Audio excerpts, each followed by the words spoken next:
If you don't know what this video is, read the title. If you're wondering why I'm leaving out JoJo's Past Part 6, it's because I haven't seen them. This is also gonna be my list, not your own. If you want to give me your own list, sound off in the comments. They're open for a reason.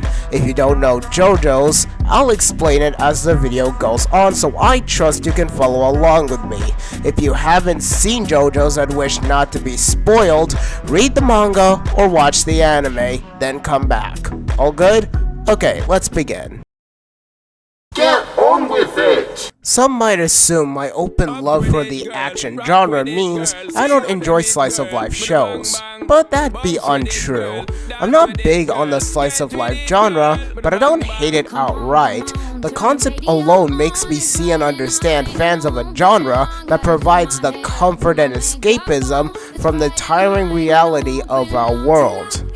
What I will never understand, however, is the praise for Diamond is Unbreakable, especially since most JoJo's fans will bash Golden Wind for problems like its pacing and characters, but give Diamond is Unbreakable a fucking pass. And if I sound rude, I don't care. What makes JoJo's works, at least for me, is its high-stakes story, over-the-top moments, and well-written characters. Even the first part of JoJo's had all of what makes the show works, even if Jonathan wasn't that interesting to me. I genuinely wanted the same for Part 4, and I didn't get that. Part 4 is one big disappointment, and people's reasonings for liking this part feels like they missed the point of JoJo's. Slice of life just doesn't work for a series like JoJo's, and if you want to argue otherwise and say it's the writer and not the genres themselves, imagine J.R.R. Tolkien adding sci-fi elements to his Lord of the Rings book. Then tell me that the genres can mix together. The truth is, this is the equivalent of adding romance elements to something like Hellsing Ultimate, and the genre mismatching is only the tip of the iceberg. The main characters lack any form of agency. No, they were not pursuing Kira commenter on that rant video I did on Diamond is Unbreakable.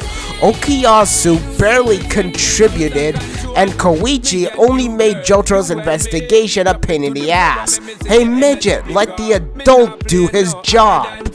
The side characters barely contributed to the plot. The main plot is sidelined for slice of life moments that go nowhere, arcs that go nowhere, and Josuke being the worst main characters in JoJo's. Josuke has no agency, has no motivations, fades in the background, characterization what little there is gets forgotten about, and the cherry on top of the shit sundae is how Araki completely fucked over Joseph by making him a cheating bastard which destroys anything that makes Joseph likable. All for the worst main character he's ever drawn with a pen. Yoshikage Kira may have been a gem of a villain, easily my second favorite villain in the entire series. I can't say I enjoyed him being a villain because it's in the context of nonsense. The urgency is lacking and makes Kira's agency feel unearned. Like he doesn't even need to do anything because the main characters aren't trying to find him. They're instead fucking around in a restaurant, having a conversation with aliens, or on a first date with a yandere. He's really caught by fuck his face right here, who really just wanted a sandwich. And most of all, the ending is garbage. Oh, but it was irony, you may be saying. Hey stupid, I also like irony. But would you like irony if it was in a horribly paced, horribly written story with characters that have no agency, fucking around in the town while a serial killer hides in plain sight, only for the finale be a mediocre fight where the killer dies like a clown? Tell me, is that irony or is that wasting your fucking time? Easily the worst JoJo season on this list. None of you are allowed to criticize Golden Wind after what I've seen, and if you genuinely find this offensive, take take the offense and yourself with it, preferably with some lotion to make it easier. Cause I'm not hearing any of your defenses when you all scream hypocrisy. Diamond is Unbreakable isn't a quirky slice-of-life cozy JoJo season.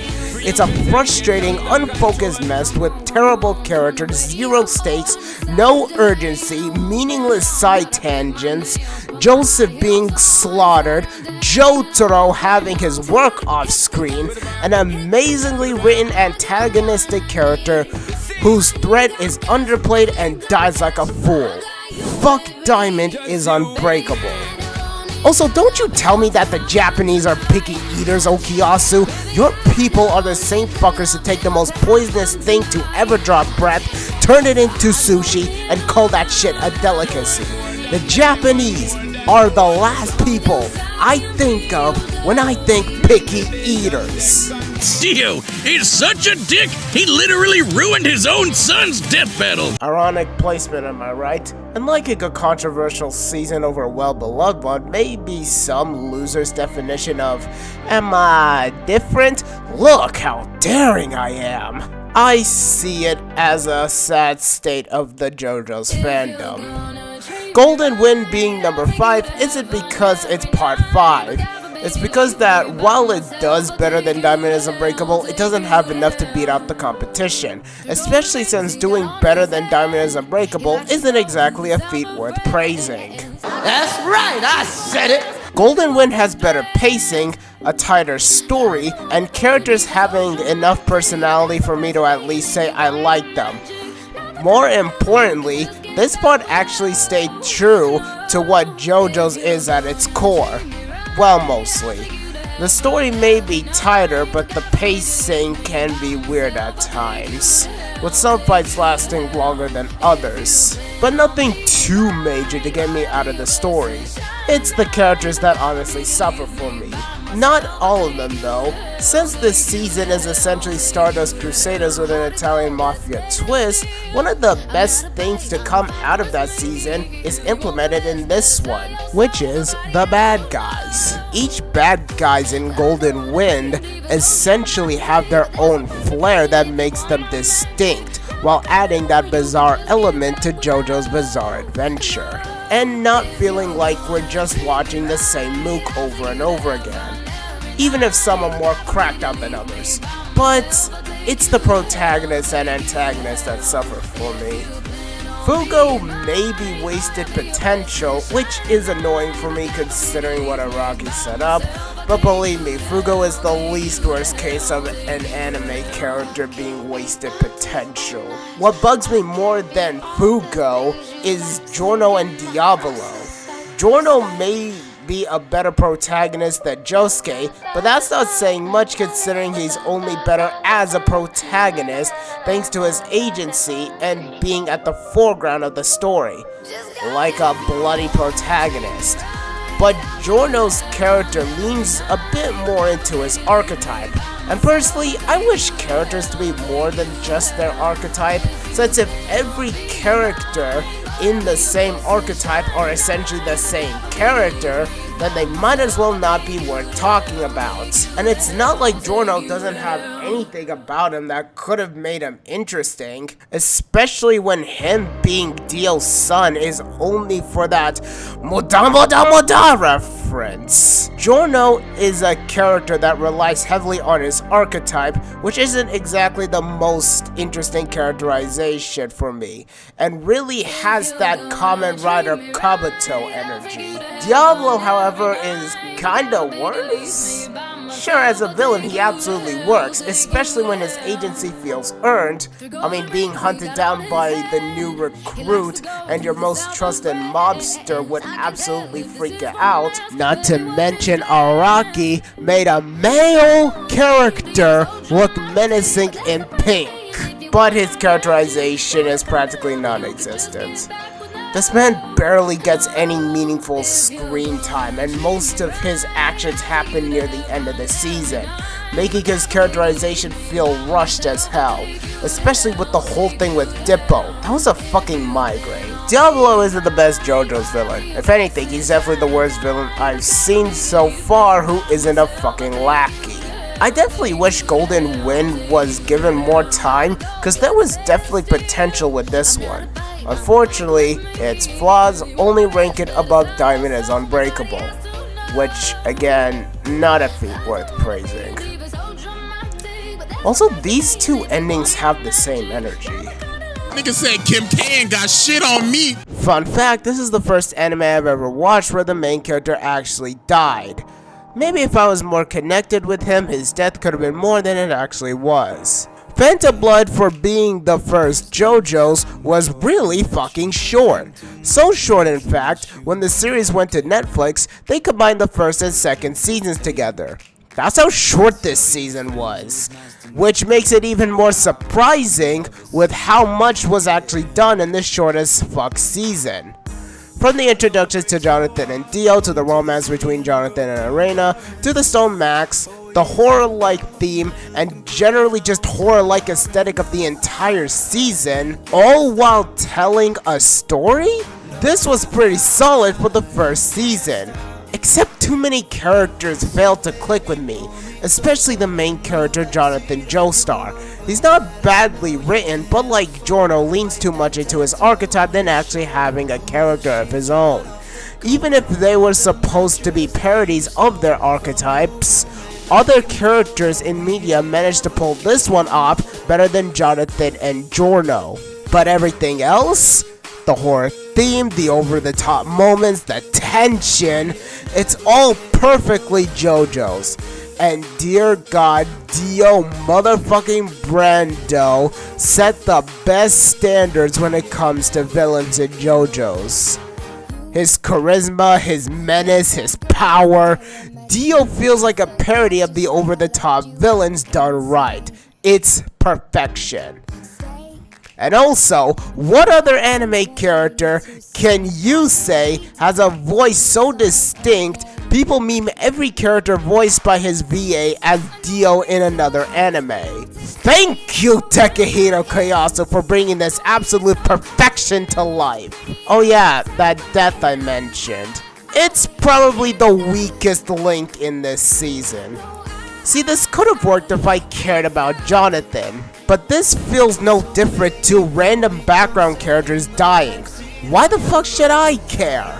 Personally, if there was more to Jonathan than there actually was, then the impact of the ending could have been felt more. Instead, I just sat there being like, that's it.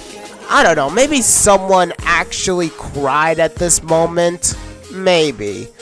But nothing about Jonathan warranted tears upon his death for me.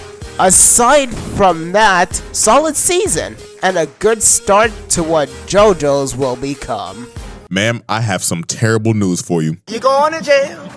You're going to jail. If Araki was gonna get praised for anything, it would be the first female lead in his series, cause he absolutely cooked here. Stone Ocean was... Fuck, this is JoJo's Bizarre Adventure at its finest! One of the biggest strengths in this season is the tension. Namely, comes from two factors. First of all, the setting itself. Green Dolphin Prison feels like a satire of prisons in general, especially when this is a fictionalized prison in America, specifically Florida. While the prison has rules, it's still unpredictable, with even the staff doing shit that would absolutely be breaking the rules and will catch you off guard. That element of unpredictability makes moments in prison feel like I'm at the edge of my seat, wondering what will happen next. It's like Araki took the tension from previous JoJo's parts and cranked it up to 100. Additionally, despite the rules, as stated, not everyone is going to follow them, which leads into the second reason why the tension works. The characters. Every single character in this part plays into the unpredictability of this prison, with every character essentially doing whatever they want, whenever they want to. The embodiment of it's not breaking the rules if you're not caught, and I love how Araki wrote this part. It's a nail breaker every step of the way. Speaking of the characters, I mentioned this is the first time Araki's protagonist is a female, and I think he cooked.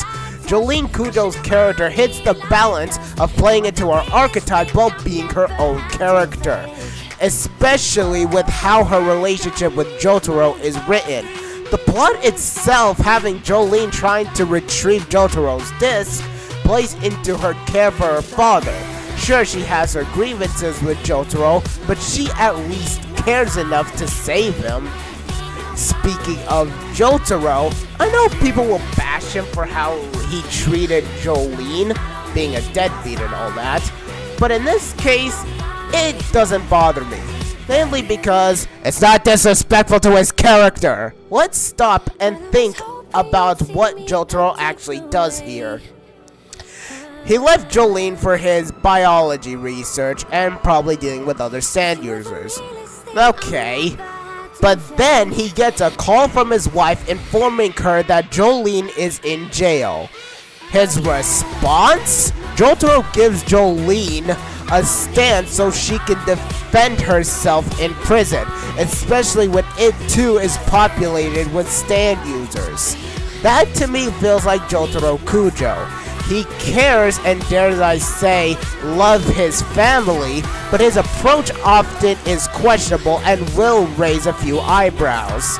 It's been his most consistent character trait, and it's no different here. Oh, and the main villain?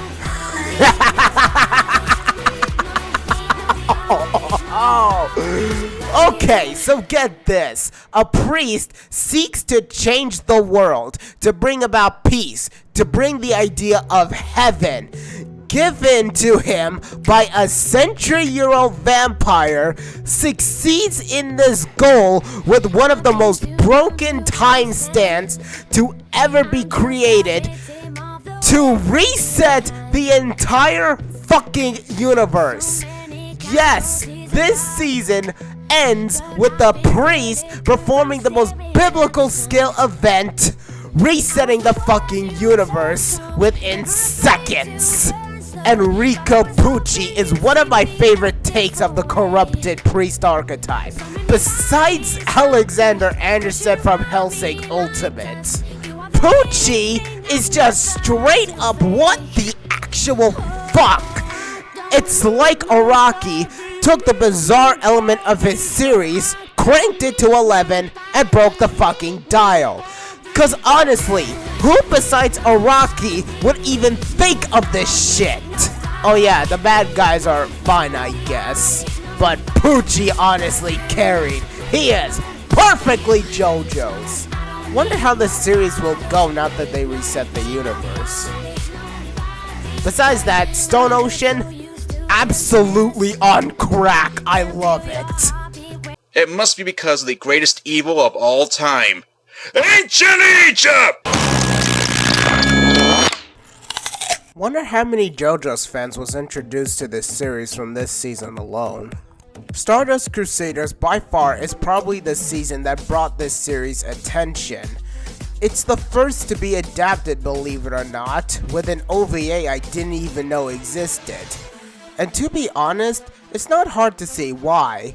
It's an action-adventure fan's wet dream, going from country to country to defeat the bane of the Joestar bloodline is honestly the best direction for a series like JoJo's Bizarre Adventure.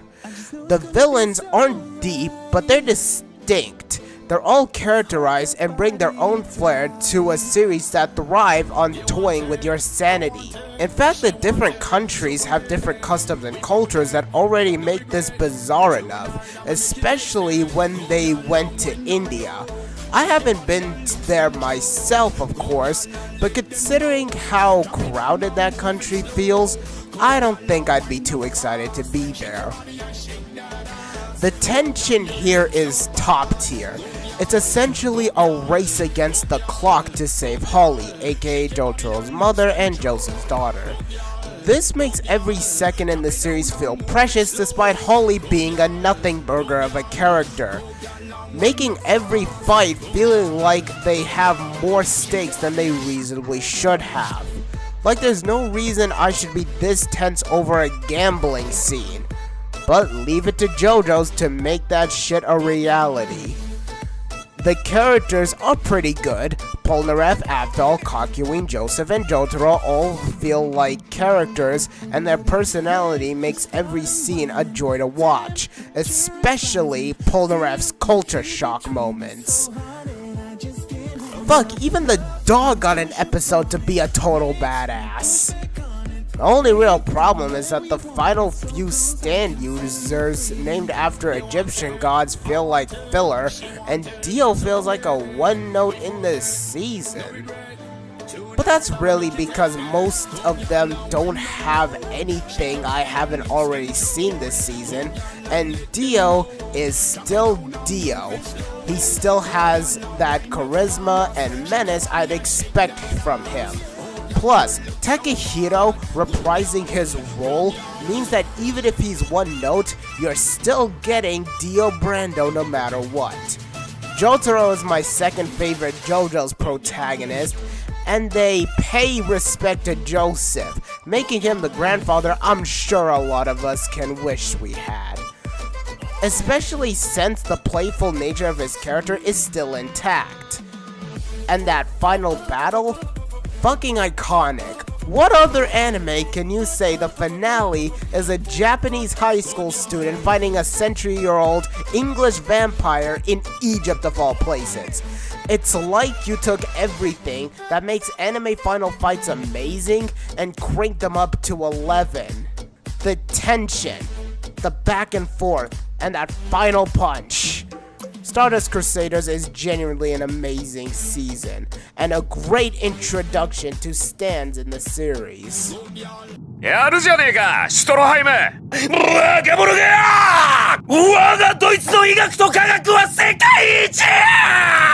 I actually memed Germans in real life versus Germans in anime in a friend group of mine at one time. And this guy's the reason why I keep saying German science is the world's finest. Battle Tendency is peak JoJo's in terms of writing, storytelling, and characterization. Joseph Joestar is by far the best JoJo character to come out of this part. The ultimate parody of the action hero. This man is playful, snarky, and a straight up troll.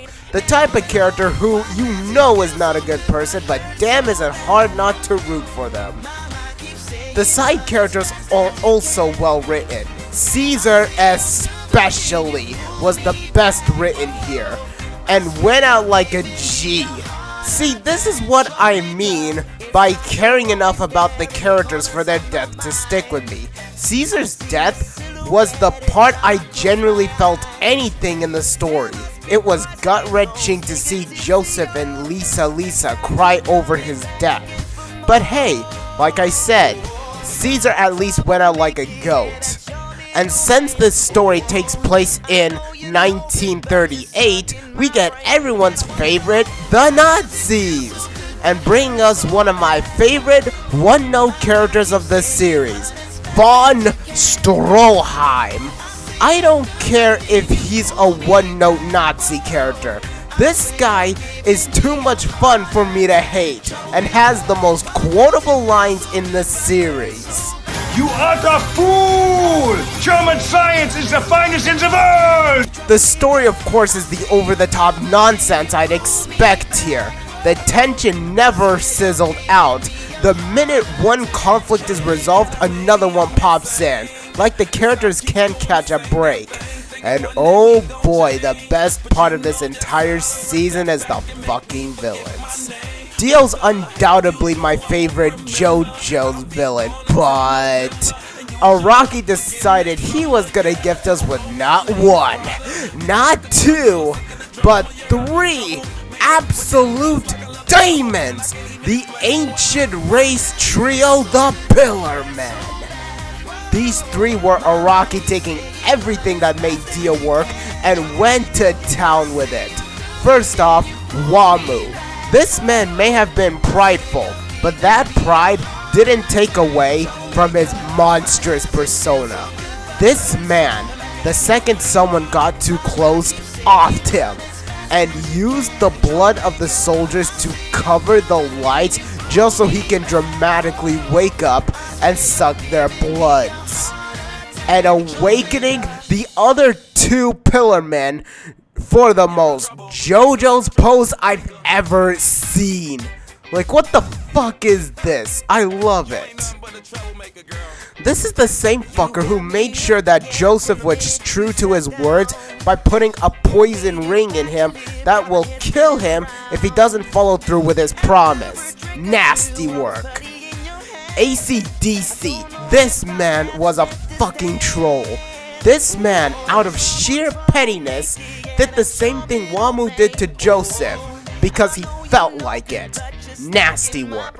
Plus, crying in the middle of combat because he wanted to blow off some steam and using Joseph's next thing you'll say is against him. Bro, this man was such a petty bastard. I love it. But finally, we have Cars. This motherfucker is the pure definition of a villain. This guy's only goal was to become the ultimate life form, and he succeeded. But when the sun rose and everyone thought Cars would die, because, you know, sun is his weakness, this fucker not only was still alive, but aura farmed over the rising sun.